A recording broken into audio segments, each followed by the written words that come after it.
I think some of you may be asking the question, because we've focused a lot on community development. How is the gospel integrated into community development, and how are churches planted through Che?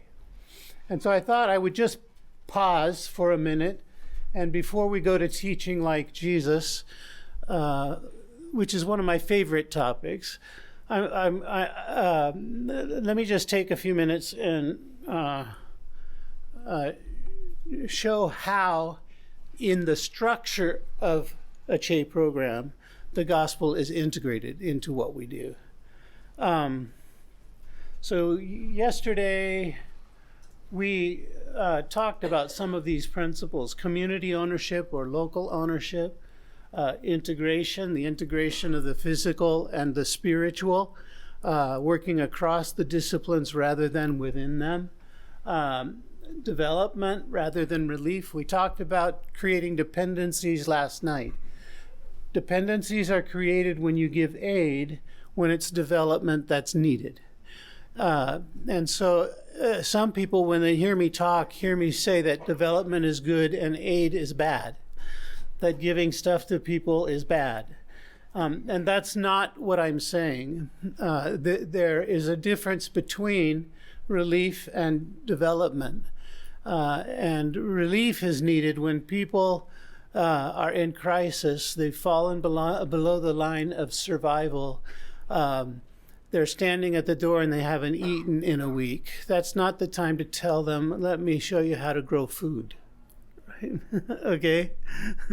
That will kill them, literally.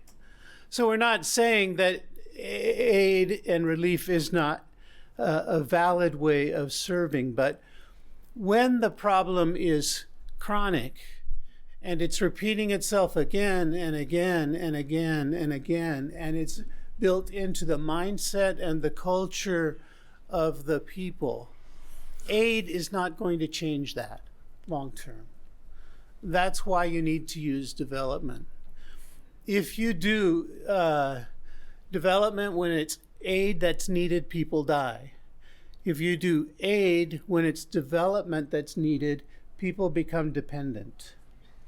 And rather than finding long-term sustainable solutions, what's happened is you've got these things happening over and over and over and over and over and over again. You've come in and tried to solve it at this point without any knowledge of what's gone before and without any thought to what's going to happen later. And what you're trying to do with development is solve the roots of the problem so that the chronic poverty ends. And I think that's helpful, because I know I had questions for a long time about, Jesus talked a lot about giving aid and alms to the poor and this kind of thing. And I'm not here to say that's not what you do. I'm here to say that there are different situations that require different approaches to really solve the problem. And so now I want to try to show you how, so these principles, development, integration, community ownership, and multiplication, if we are solving problems with outside resources, we're creating solutions, kind of the way development has been done for decades, training people in the university to do needs assessments, bringing them back to make a plan, sending them back in to deliver a service. What's happening is the problem is not being solved by the people themselves. Their mindset is not changing. And so you're building their future on resources from the outside rather than resources that are available to them. And one of the obvious problems with that is you can't multiply it. It's a project. Because if it's dependent on outside resources to happen, you have to find outside resource every time you want to do it again. But if you understand that people are made in the image of God and that God has given them a garden, that God, the first thing he said when he made Adam and Eve was, take dominion. This is yours. And so part of being in the image of God is being a steward of resources. And lazy stewardship leads to poverty. So we don't want to take away that responsibility from them, that dignity from them of being made in the image of God, that vocation that God gave to them as stewards. We could even use the word farmers, right? That is a vocation that belongs to those that are made in the image of God. And so what needs to happen to solve the problem and multiply it, to make them not just participants in their own development, but agents of transformation sent by God that help others in their development. We're looking beyond them as a project that we're going to fix to see them as people that God is going to use. Are you following me? So if we want to achieve that kind of multiplication, then we've got to begin with what do you have, not what do you need. We can't allow that exchange that I talked about yesterday to take place. So those are some of the pillars of Che work. We're going to talk today about participatory learning and truth, which is a foundation under it all. And we're going to discover today in the teaching methods of Jesus how he engaged people's minds and hearts to move them to repent from old ways and to adapt new ones. And I want to be careful as I start out that we're not emphasizing too much the method and forgetting about the person. This was Jesus, the Son of God. And he could change minds and hearts in ways that you and I probably never can. But Jesus used methods that I think we can learn from. And so we're going to look at those. We're going to look at those together today. But before we do, I just wanted to show you the structure of a Che program. What does this development look like? And so I don't know if I can point with this one. No, I can't point with this one.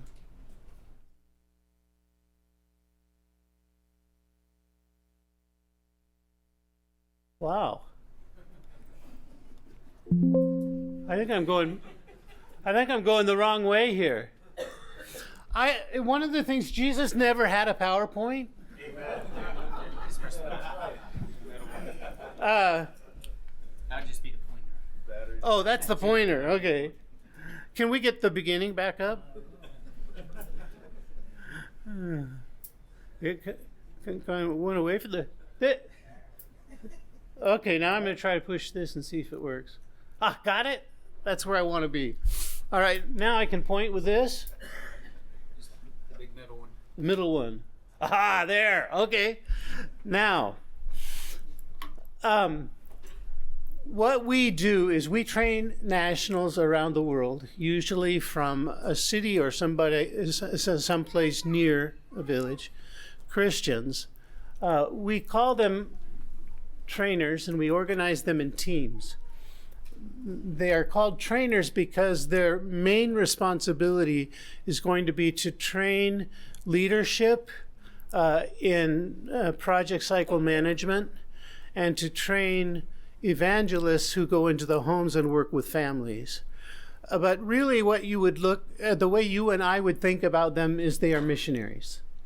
They're missionaries that are going into a community with a vision to bring the gospel to the people in word and deed, to establish a church in the heart of the community and to lift that community out of cycles of poverty and disease. People in the West like you will ask me, well, where do I fit? If you're training nationals, then I'm not the one going into the village. And I would say immediately that's right. Because there are people that are better equipped to do that than you.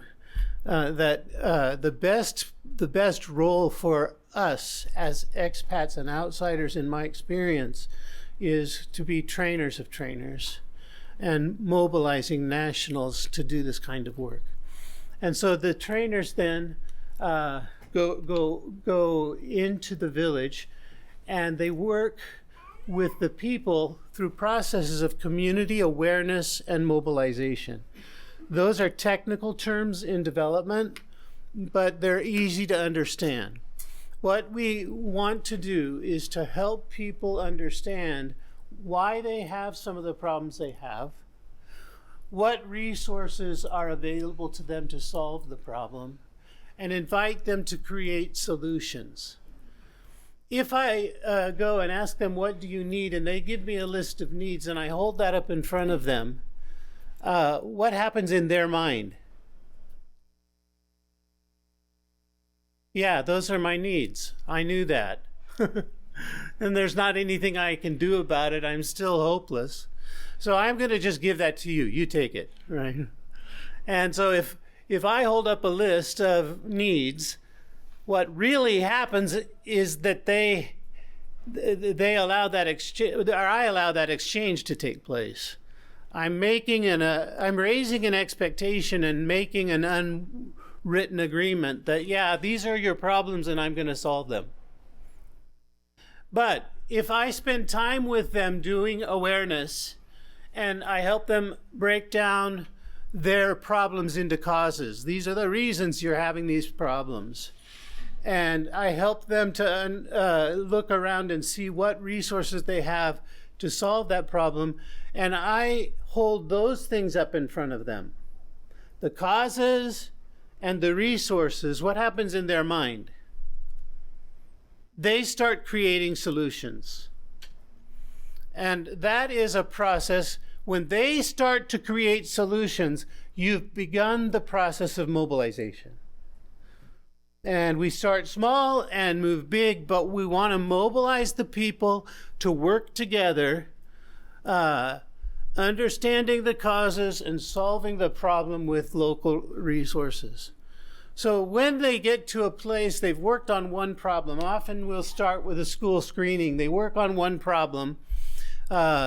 They screen the children. They find out what's the most prevalent problem, health problem among the children. We present that back to the people, the parents, in a parents' meeting, and break them into groups. And the parents start to talk about what are the causes, why are our children suffering this, what are the resources we have, what can we do about it. And they start to work on one problem. Maybe it's malaria, or it's diarrheas, or it's something like that. But usually we start small with a problem.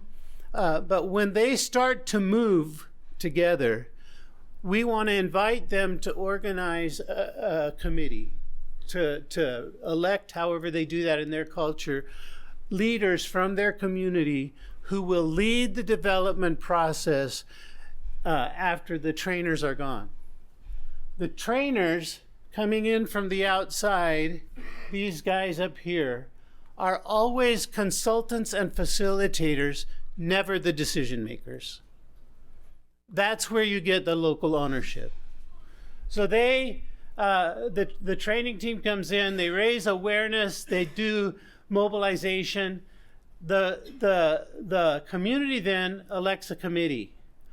And the training team trains that committee in project cycle management. They teach them how to prioritize problems, identify resources, mobilize their community to work together, execute on the problem, evaluate, and repeat that cycle over and over again. So once you go through the cycle with them a few times, they begin to get the idea, yeah, we can identify a problem, work together to solve it, and it goes on long after the trainers are done, right? You follow me? So that's how the development works with the committee. The committee then, once they've been trained in project management, they start working on roads, Now this is wild because it's not the way we think it should happen out there. We're kind of taught the government does all of this, right? They build their own roads, they build their own schools, they put in their own water systems, they diversify their agriculture, they add value to their agricultural products, they start businesses, they do all of that with local resources, not waiting for the government to come in from the outside and put in the bridge that they need to connect them to the economies in the city. You see, so it's human development that results in new infrastructure, new opportunities that they have created with their God-given, exercising their God-given vocation as stewards of resources. So that's how it happens, right? Now, while they're being trained, the training team, they're all believers. So when they're training this committee, they are introducing the gospel. However, you do that appropriately in that culture. It's kind of part of the training, right? But then the committee chooses people up. There we go. I knew I couldn't stand. I knew I couldn't stand still up here. I was in danger. The committee chooses people from the community to be Ch's. Now this gets confusing for people because Che is the program and Ch's are the people in the program, right? One of the groups of people in the program. But a Che is a community health evangelist. Why do we call them that? Because they're doing two things. They are being commissioned by the committee that is leading the development process, by the leaders of their community. They're being commissioned or sent into the homes to teach them how to sanitize their drinking water, how to have kitchen gardens, how to build latrines, how to keep their children healthy, how to feed their families. And at the same time that the Ch's are working with the families in the homes on the things that they control there, they're also opening the scriptures. So I say it and leading them to Christ and discipling them. So I say these Ch's go into the home, they teach about how to sanitize drinking water, and they open the scriptures and they talk about the living water. The Ch's are given appropriate materials, usually they're picture books, so that they're telling stories and helping families understand using picture books and illustrations, bringing them to Christ. So what happens when a family in one of these homes comes to Christ under the ministry of the Che? The trainer then trains the Che as a small group leader, brings those homes together and plants a church. So our network in 136 countries has seen about 3,000 churches planted that way in the last, I don't know if it's 5 or 10 years. But that's the process of how the churches are planted. The interesting thing is the church is planted in the heart of the community by the people who are leading a physical transformation. And what happens, what's different about these churches than others that I planted before I learned to do this, I planted churches. I was running around the outside of the community yelling about the forgiveness of sins. People heard me and they came and trusted Christ. And then they were hated by the community just like I was. And my church was on the perimeter. What happens here is the church finds its place in the heart of community as the agent of transformation. So I can take you to places, in Guatemala, for example, where there were 150 families, 30 of them came to Christ. 120 of them did not come to Christ. But every one of those 120 families contributed funds and labor to build the church. And when the church building was built, the whole community was there. Yes. So I say I would dare you to try to take these churches out of the community. But that's what happens when you integrate the physical and the spiritual, and you don't separate it. So the people in these homes are brought together in growth groups. The growth groups come together, form a church. In restricted access countries, we use what we call integral disciple-making movements. We use moral values, and we have different ways of discipling them to Christ, depending on the context. But always, evangelism and discipleship is integrated into the community development process, and that's how it happens. I'd love to answer questions, so I'll stand at the booth in the back later, but I want to get to this too, because to me this is foundational. And if you're a pastor, or you teach a Sunday school class, or you work with a youth group, or what I am about to share with you revolutionized my ministry. I was trained in Bible college and seminary.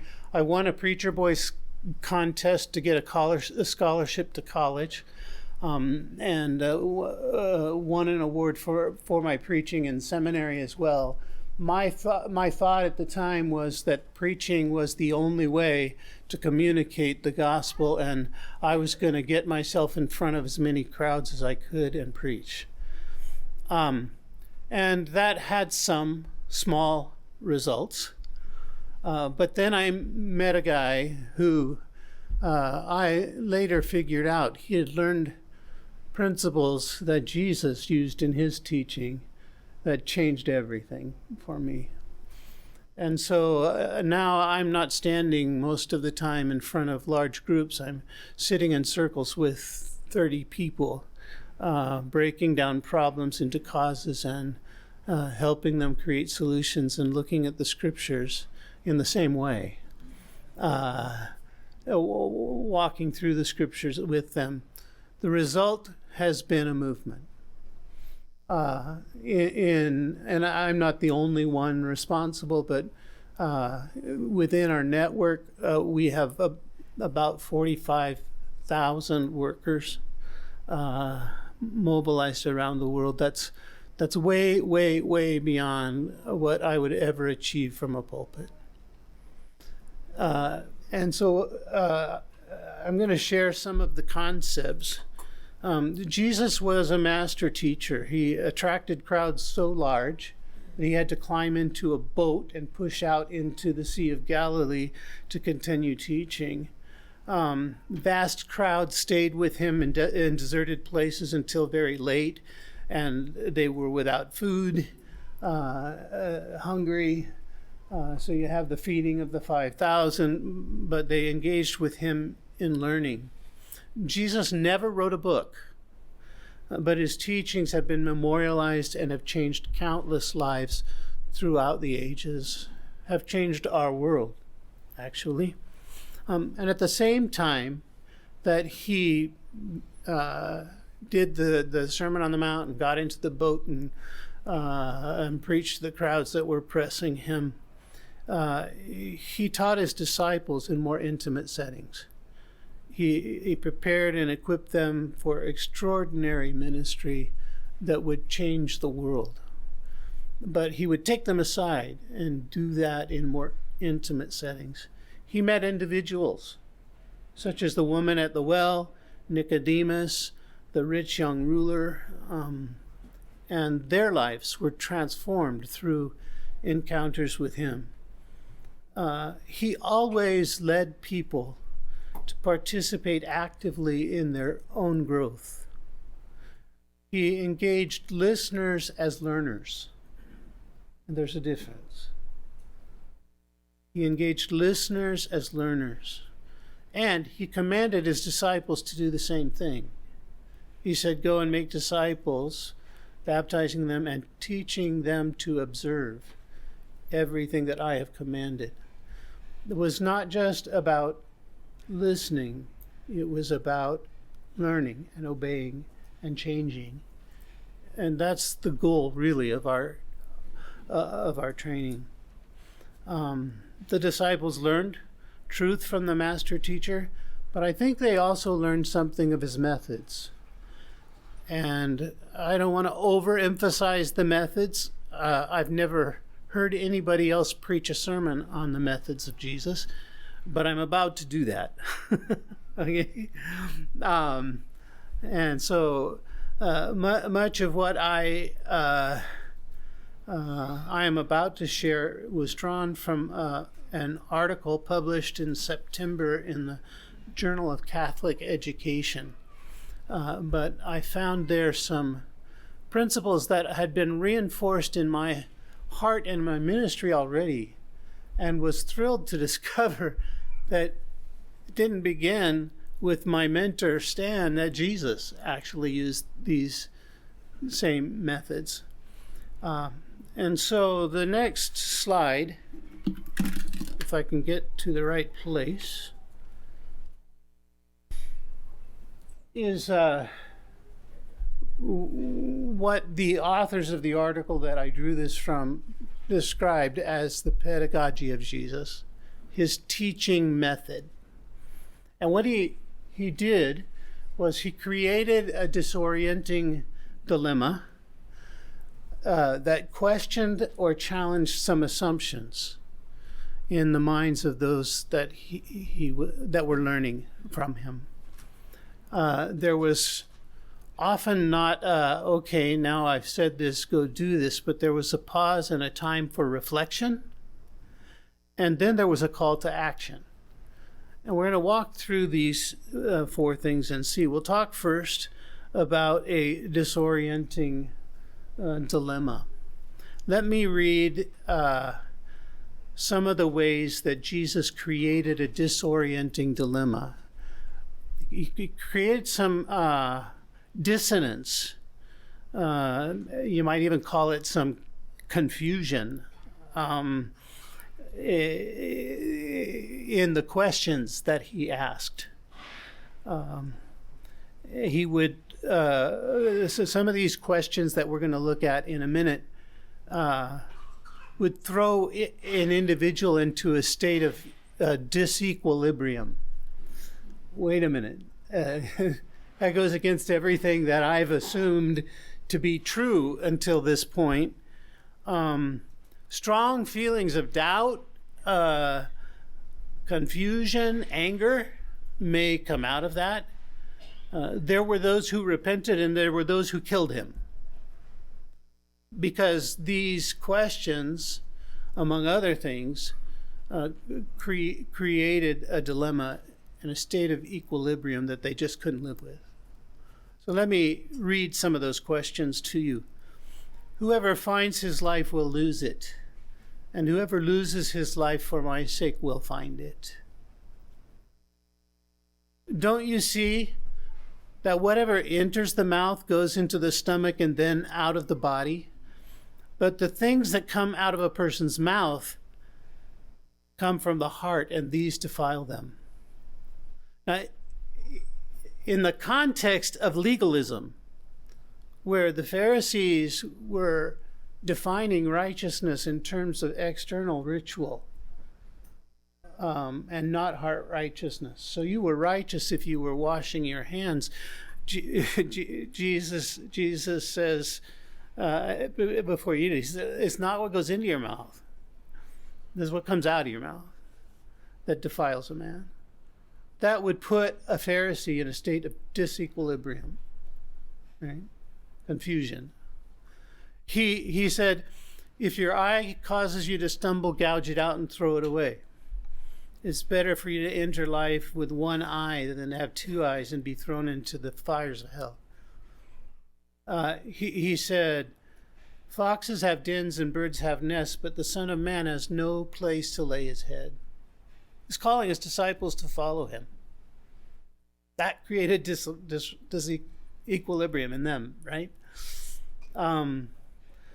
So Jesus said, come to me, all you who are weary and burdened, and I will give you rest. Take my yoke upon you and learn from me, for I am gentle and humble in heart, and you will find rest for your souls. For my yoke is easy and my burden is light. Spoken to people who were under the burden imposed by the Pharisees and the teachers of the law,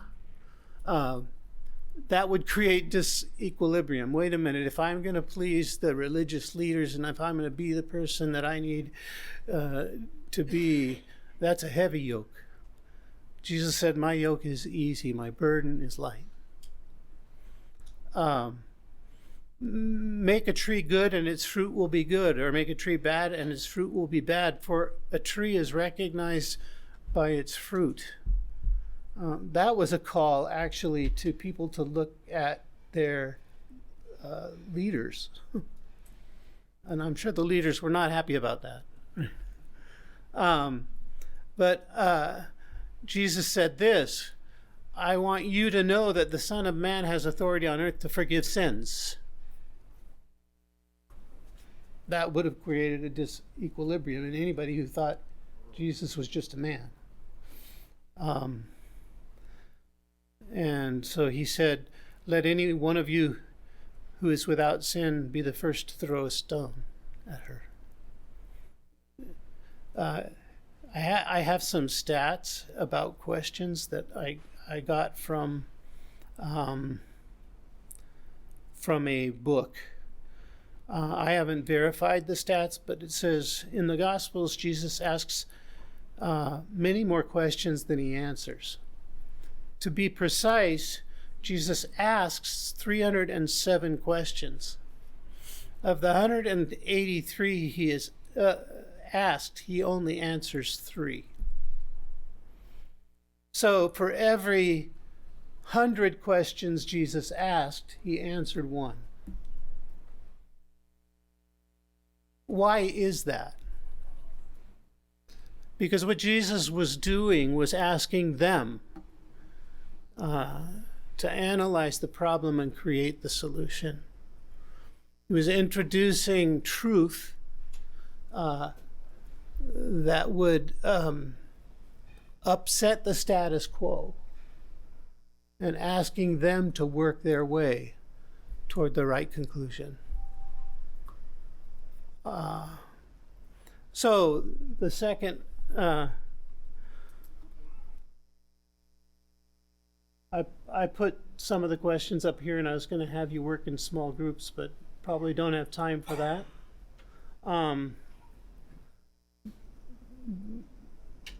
But the next thing that Jesus did, his dilemmas challenged assumptions that were made in culture.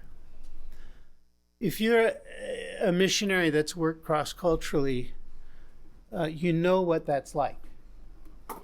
Because I went as an American to an Asian culture and made my home there.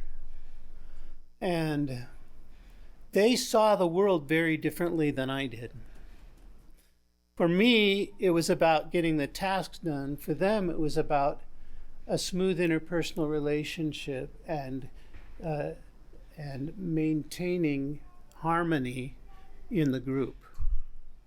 And so I would invite Filipinos. Is there a Filipino here? I would invite Filipinos to an occasion, and they'd say, yeah, I'm coming. And then they didn't show up. And I thought, they're dishonest. They don't care about my time. They're not interested in the task. I'm making all kinds of judgments. But what it was for them is, I want you to know I care. So they have ways of saying no when they really mean yes. But what they were doing was challenging my assumptions about the right way to live. And Jesus did that again and again with his questions. He challenged their cultural assumptions. And I think every person here needs a cross-cultural experience for about 5 years so that you can have your Western assumptions challenged. Because so much of our theology is built on assumptions that we don't even know we're carrying. Jesus challenged those assumptions. So I see that Tim is nodding like this. If you and Mike, yeah, right, they've experienced what I'm talking about. So, but then the next thing that Jesus did was he gave time for reflection. This is interesting. Think about the story of the prodigal son. You know the story, so I'm not going to tell you the story. But the father waits for the son to come home, and then the older son, or the son that didn't go away, gets jealous and doesn't want to welcome him back with a party. And Jesus kind of leaves it there. But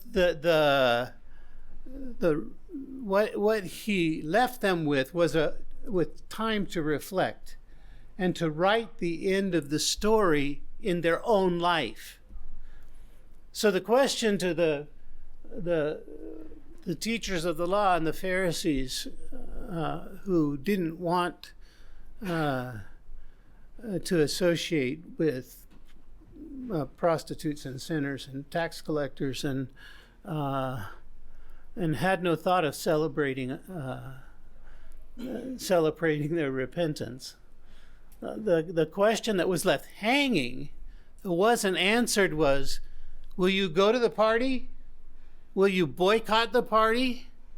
Or will you try to stop the party? What are you going to do?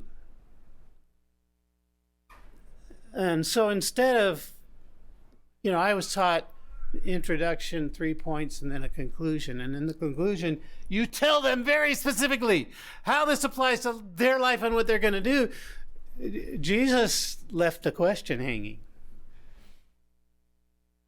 and made them think about it. And so then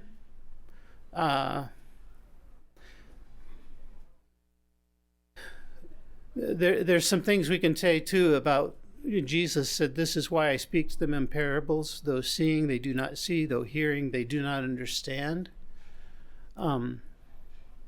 Unless they honestly reflected on their own assumptions and made a decision to write the conclusion in their own life, it's like they were blind to it. They didn't see it. But that was deliberate on Jesus' part. It's not that they couldn't understand the story, but that their prejudice and worldview assumptions would not allow them to make an application.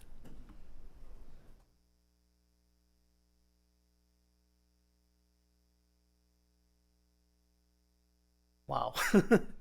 Right? Yeah. So, seeing, they do not hear. Jesus left room for that because he knew he needed to challenge their assumptions. The call to action, Jesus asks us to write the answers to the questions he leaves hanging in our own lives. So here, his teachings were not abstract ideas, but were aimed at specific problems to which the hearers needed to respond.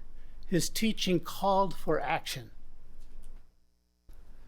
We live in a culture that is perhaps far removed from the culture of ancient Israel, and yet Jesus' calls to action are as relevant to us today as they were to the culture of his time. His truth rings out from the ancient past and echoes in the present with remarkable clarity and relevance. The disorienting dilemmas he used then are still disorienting today. They often contradict our own worldview assumptions.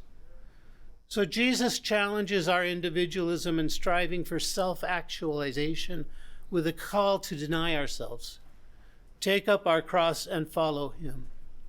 He says, whoever will finds their life will lose it, and whoever loses their life for my sake will find it. Jesus challenges our materialism by asking, what good will it be for someone to gain the whole world and yet forfeit their own soul? Or what can anyone give in exchange for his soul? Is not life more than food and the body more than clothes? He challenges our boundaries with his love and forgiveness. When Peter asks, Lord, how many times shall I forgive my brother or sister? Up to 7 times? And Jesus answered, one time he answered, not 7 times, but 70 times. 70 times 7. He challenges our hatred for oppressors with calls to love our enemies, do good to those who hate us, and pray for those who use us. He challenges our relativism with truth. You will know the truth, and the truth will set you free. He challenges our agnosticism with miracles. He claimed to be the resurrection and the life and raised Lazarus from the dead. He claimed to be the light of the world and healed the man born blind. He fed the 5,000 and then claimed to be the bread of life. He rebuked the wind and the waves and calmed the storm. So here's a conclusion. We're going to try to bring it home. How many of you are preachers or pastors? Don't take this personally, but write the ending in your own story. Right? I said, don't take what I'm about to say personally, but I'm going to leave some questions hanging that maybe you can write the answers in your own story. Do our sermons compel people to stop thinking or to stop and think? Do our preaching styles raise questions in minds of the hearers and leave them with enough doubt to search the scriptures, think through the issue, and find the answer themselves? Here's another question. Do we have the courage to question cultural assumptions, knowing that such questions will make people uncomfortable and perhaps hostile? Are we willing to shatter the structures of their world and make them open to God? Are we interesting storytellers? Do we tell stories that invite hearers to see themselves in the story and compel them to write the end of the story in their own lives? Are we calling people to action or simply to come to church again next week? Are we meeting people on the streets and engaging them with real life dilemmas? The last command that Jesus gave was to make disciples, baptizing them and teaching them to obey everything he had commanded. Jesus not only expects us to take action, but to encourage others to do the same. The command should challenge us to think seriously about the outcomes Jesus was looking for in his followers and the processes he used to get there. My hope and prayer is that I've raised enough questions today to challenge you to explore the teaching methods of Jesus yourself and to discover for yourselves new insights that will lead you to greater impact. Teaching like Jesus. As I wrap this up, I can't help but see a striking similarity between the principles we've uncovered today and the methods that have been used by Che practitioners around the world. And I'll just go off the cuff here. But what we do in our Che training is what we call learner-centered. We're dealing with a problem that's real in their life. We're not bound to a curriculum and I've got these chapters I've got to get through. But we're engaging with them and answering questions that are relevant in their life right now, questions that they're asking. We're learner-centered. And then problem posing. We don't do what I just did and put up a PowerPoint with all the answers on it. But we do a role play and ask them to act out a sick child with diarrhea who dehydrates and dies. And then we ask them, what did you see? What's happening here? Why is it happening? And what can we do about it? So instead of putting up a PowerPoint and giving them the answers, we're engaging them with a story and asking them to write themselves into the end of it. So we pose problems, and then that facilitates self-discovery.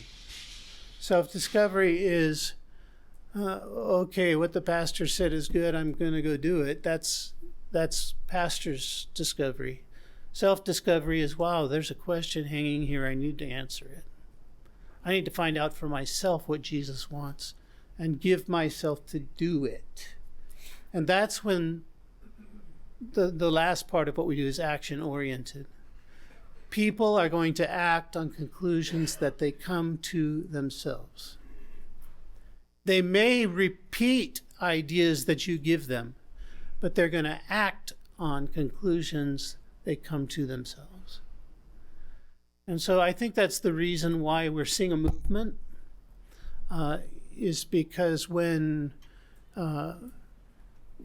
people discover Jesus for themselves and what he has to offer, they're enthusiastic about sharing it with others. And so we're seeing those in these communities that have been transformed moving out and sharing what they've learned and what they've done in their village and helping those villages write the answer to the question that's hanging in their own lives.